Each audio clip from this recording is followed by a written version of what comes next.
Comment ça se fait que mon garçon ne porte pas le même nom de famille que moi? C'est weird, hein? En fait, ce qu'il faut savoir, c'est qu'en Espagne, tout le monde porte deux noms de famille dans son passeport. Tu peux en laisser tomber un quand tu veux, mais l'ordre est le suivant. C'est toujours le nom de famille du père et celui de la mère. C'est pas négociable. Donc, quand tu as un enfant, tu donnes le premier nom de famille, c'est le premier du père, puis le deuxième, c'est le premier de la mère, right? Fait que, en fait, ce qui se passe, c'est toujours les deuxièmes noms de famille qui sont ceux des mamans. Je ne trouvais pas ça juste. Donc, je me suis dit, c'est pas comme ça que je vais faire les choses, moi. Mais c'est pas juste mon côté anticonformiste qui a pesé dans la balance. C'est qu'en fait, je me suis mis à me poser la question sur la symbolique du père de famille. Parce que si je suis pour donner euh, mon nom de famille à mon garçon, il faut que ça veuille dire quelque chose. Puis, c'est pas mon nom de famille à moi. Moi, je ne changerai pas de nom. Ça donne que mon père me l'a donné.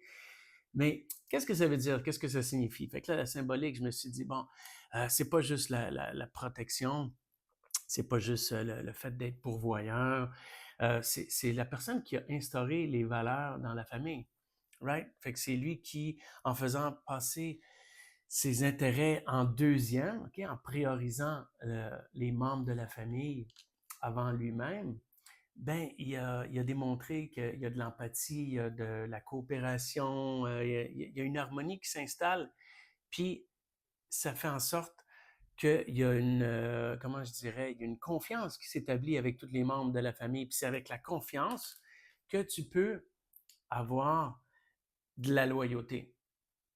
Right? Je répète ça, c'est avec la confiance qui s'est établie que le père de famille a réussi à créer qu'on peut avoir de la loyauté.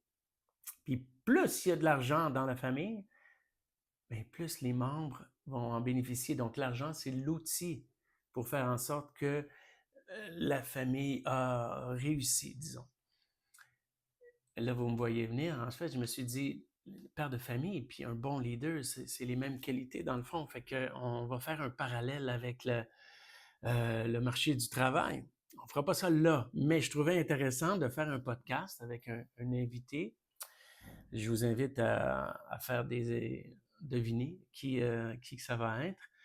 Puis on va faire le parallèle avec justement les critères qu'on établit pour dire si une famille a bien réussi son rôle, puis les critères qu'on établit qui sont des critères de réussite pour les compagnies. Comment ça se fait que dans une famille, on utilise l'argent comme outil pour le meilleur des personnes, puis que ça donne que pour les compagnies, c'est souvent l'inverse. Hein? Et donc, on va se pencher là-dessus parce que je crois qu'il faut oser en parler. Voilà. À bientôt.